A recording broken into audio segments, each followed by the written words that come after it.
success of reggae DJs or talkover artists like U-Roy, followed soon after by Dennis Al Capone, saw the release of the first two reggae DJ LPs, U-Roy's Version Galore, released by big producer Duke Reid on his Treasure Isle label, and Al Capone's Forever Version, the second reggae DJ LP, released on Duke Reid's big rival, Cox and Dodd's Studio One, both around 1971. They would be followed soon after by a host of new up-and-coming DJs and also producers looking to get a foothold in the reggae market at the time, maybe looking to seize the reins of control away from the big-time reggae producers of the 1960s like Reid and like Cox and Dodd, maybe bring it back to a more grassroots level. DJing, with its newfound success, would be one of the styles they would latch onto. There were a host of new artists coming up at this time. Many either never got a chance to record, only recorded a few 7-inch singles, or most never got a chance to record an LP, and many took different and circuitous routes both to and away from the microphone as reggae DJs. One such was Charlie Ace. We're going to listen now to his tune Father and Dreadlocks, released on Cox and Dodd's Studio One label, mid to late 70s here, a bit later than the period I'm looking at right now.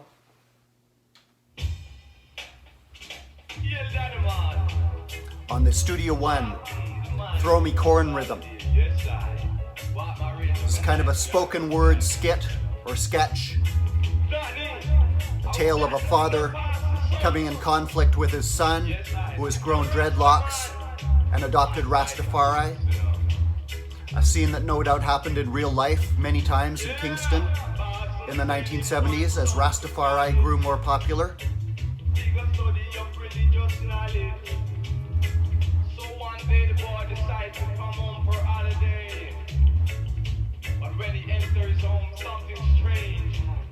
Something strange happened. He wasn't wearing slick suits.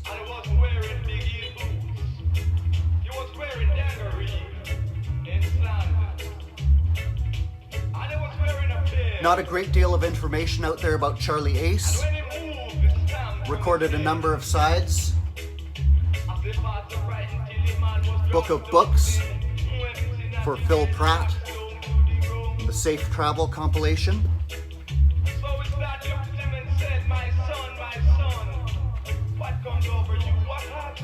Hot Number for Alvin G.G. Wranglet. Solid Gold from the Vaults. Trojan. I work morning, noon, and night to get you to college. What happened?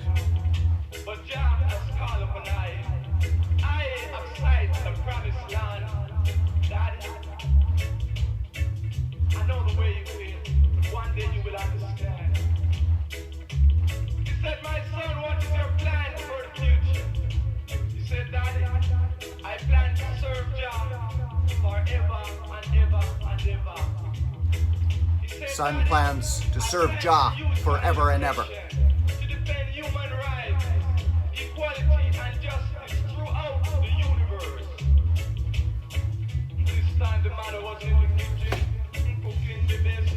Playing from Soul Jazz compilation, Studio One DJs, Charlie Ace, Father and Dreadlocks.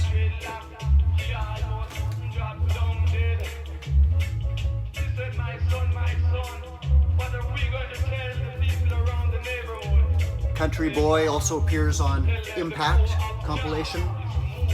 Randy's also on Soul Jazz.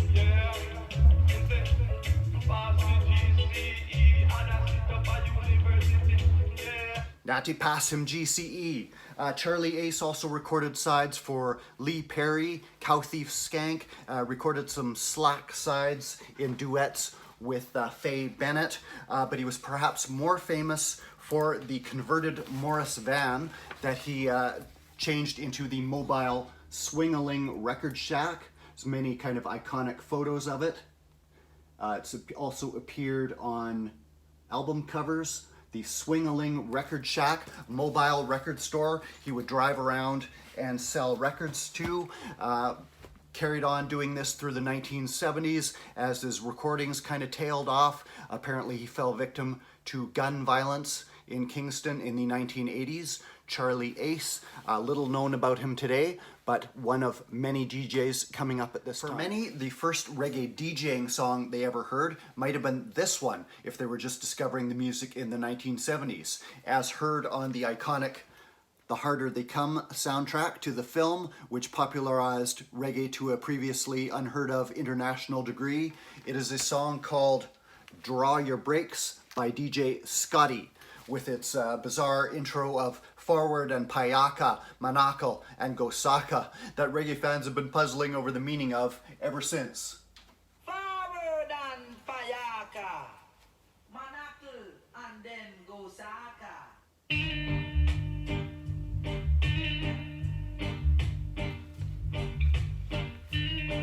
It's a version to Keith and Tex's Stop That Train. Voices of Keith and Tex.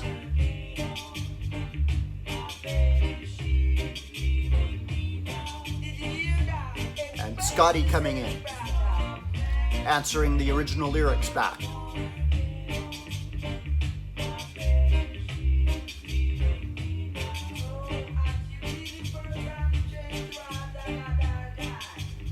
Scotty had actually started as a singer under the name David Scott with the group The Federals. After the Federals broke up, he joined The Chosen Few, a different group, before beginning an association with producer Derek Harriott, who produced this, a big hit.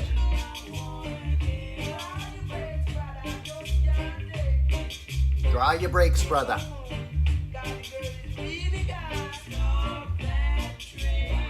Scotty actually did receive an LP, the very early 1970s, a very early reggae LP called School Days. It's been reissued in slightly altered form in the late 80s as Unbelievable Sounds. Yeah. Trojan label. 1988, compiled by Steve Barrow. Contains more hits with producer Derek Harriott, Musical Chariot, Sesame Street, Skank in Bed, DJ version of Breakfast in Bed, and Riddle I This. But following these successes, Scotty would spend some time in the US and his recordings would kind of tail off. And he finally passed away in the early 2000s. But for many, probably the first taste of reggae DJing they ever heard.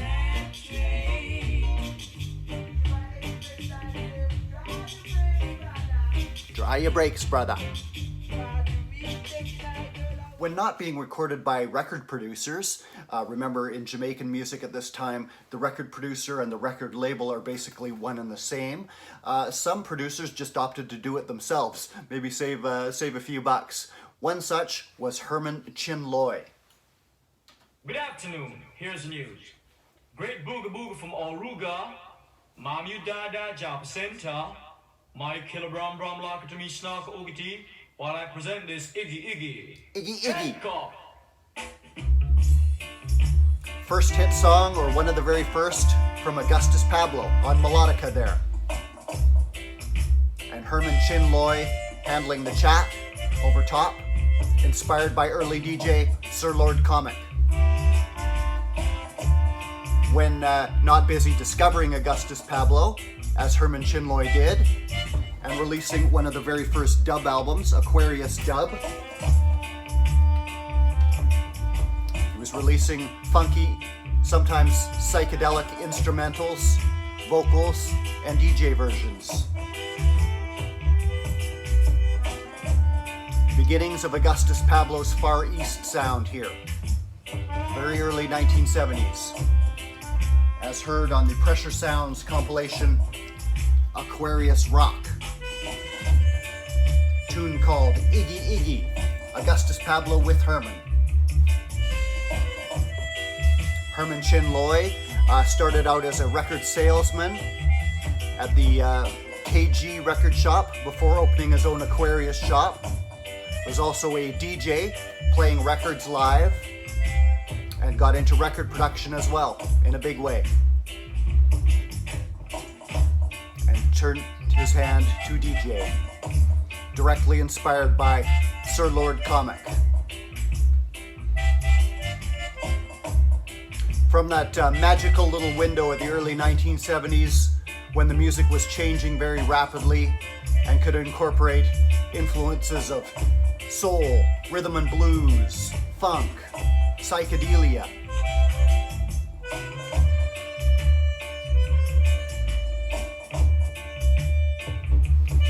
DJing would see its biggest international success to date when in 1971 a song called Double Barrel, credited to Dave and Ansel Collins and featuring Dave Barker's American-style ebullient whoops, jive talk interjections over top of an organ instrumental by Ansel Collins, would reach #1 on the British charts in 1971, one of only a very few Jamaican recorded singles to do so at that point. Dave Barker had been born David Crooks in Kingston, Jamaica in the 1940s, had quite a rough upbringing apparently, with a mother who emigrated to the UK, a father who was in the Navy and ended up living in the US, leaving him to be raised by various relatives. Apparently he suffered so many beatings by caregivers, by schoolmasters, that he ended up with speaking with a stammer. However, he gravitated toward music from a very young age, inspired by singers like Jackie Wilson, like Otis Redding and others, and began performing in a very soulful style. And when he sang, his stammer went away. So he began performing live, finally got his big break in the mid-1960s at a recording session for Duke Reid at his Treasure Isle studio. David Crooks went up to the microphone, the great session band, Tommy McCook and the Supersonics were there, and Dave froze. The vocals wouldn't come, he couldn't perform, but he did not give up after that day. Linked up with another singer called Glenn Brown, who would shortly turn producer. The two formed a singing duo called Glenn and Dave. Through Glenn, Dave linked up with a Lee Perry recording session one day in the late 1960s. Lee Perry was trying to record one of his singers. The session wasn't going well. The singer couldn't get the feel of the song. So Glenn, who already knew Lee Perry, put a word in his ear, "Why don't you give my buddy Dave a try? He's just outside." So Lee Perry sent for David Crooks. Dave came in, nailed the song.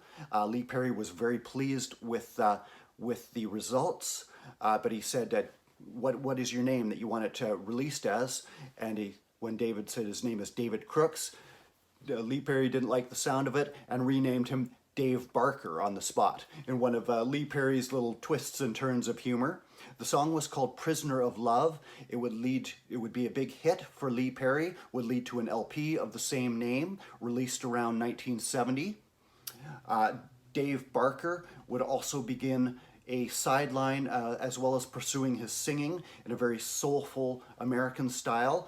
He would also develop a sideline inspired by the early DJs like Sir Lord Comic, Count Machuki, and others. He would add these kind of shouted jive talk interjections over top of the sort of quirky organ-driven instrumentals that were being pumped out by the Kingston studios at this time and were finding particular commercial favor over in the UK, where there was an audience of young white kids, sometimes called skinheads due to their close-cropped hairstyle, who gravitated toward Jamaican music and liked those kind of jerky instrumental sounds. One day, Dave even returned to Duke Reid's Treasure Isle studio and did just one of these DJ-style songs over an instrumental that needed a little perking up, and the result was called Lockjaw. Turned out to be a #1 hit in Jamaica. Can be found in many Duke Reid Treasure Isle compilations, but it appears on the Greater Jamaica Moonwalk Reggae album. Lockjaw led to him performing similar style DJ tunes for these instrumentals that weren't coming together, needed a little something extra, a little kick to put them over the top. He would record some of these for Lee Perry, songs like Shocks of Mighty and upsetting station. Dave Barker and the Upsetters can be found on various Lee Perry albums of the time. Here on Lee Perry and the Upsetters, some of the best from Heartbeat Records. One day, Dave Barker, as well as pursuing his singing, as well as doing these DJ-style tracks for Lee Perry and Duke Reed and others, he would also join a later incarnation of the Techniques vocal group. The Techniques had been one of the great rocksteady era vocal groups of the late 1960s. One of the founding members was Winston Riley, who had since kind of put his singing on the back burner to become a record producer.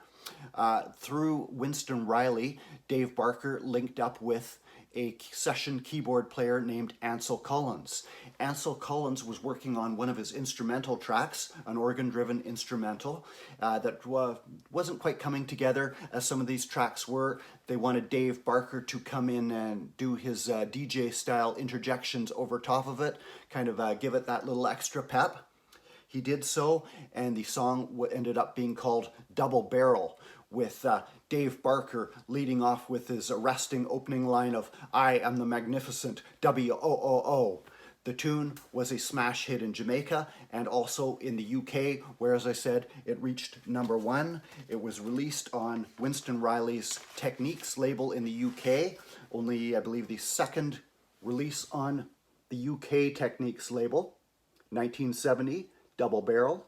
This is a producer-driven imprint of Trojan Records. You tell by the B&C music credit, Beat and Commercial, an early incarnation of Trojan Records. Trojan would have these kind of custom imprints for some of the producers whose music they were releasing. A further single credited to Dave and Ansel Collins, and due to the naming credit, people assumed they were brothers. They were no relation. A further tune called Monkey Spanner would also reach a respectable #7 on the charts. CBC radio copy here on a US pressing on Big Tree Records.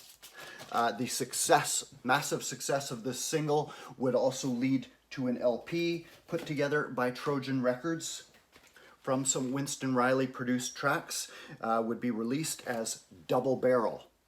This is a 2000s Sunspot Records reissue. Sunspot Records reissue with original cover art of the little tiny naked woman there. This art was seen as censorious for the US release, which saw the offending lady removed. This is a release on Big Tree Records in the US. As the hype sticker notes, winner of 2 Grammy Awards, Best Male Vocalist, Best Contemporary Male Solo Vocalist. So Jamaican music beginning to make some inroads in the US. Early 1970s, 1971, Dave and Ansel Collins there. However, the market for Jamaican music in the UK was beginning to change. I'm going to leave you with that big hit, Double Barrel. The market, however, was beginning to change. The early skinhead audience was beginning to fade away, and the sounds were also changing very rapidly. But DJing, biggest commercial hit to that point, Dave and Ansel Collins, Double Barrel. I am the magnificent. I'm back, but the shaker was so boss, most turning, storming, sound of soul. Sounds of Soul. I am W-O-O-O, and I'm still in the game. There would be a couple more Dave and Ansel Collins LPs. One called In Toronto, actually recorded in Boston of all places. And one called In the Ghetto, actually a Dave Barker singing LP. They didn't ever quite reach the same level of success. Dave Barker remained in the UK, while Ansel Collins returned to Jamaica, became a very prolific session player.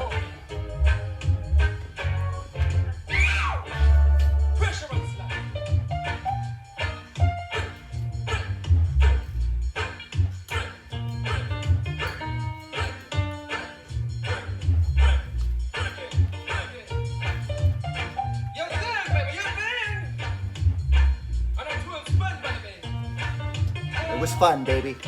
The success of reggae DJs or talkover artists like U-Roy, followed soon after by Dennis Al Capone, and the resulting release of the first two reggae DJ LPs by the success of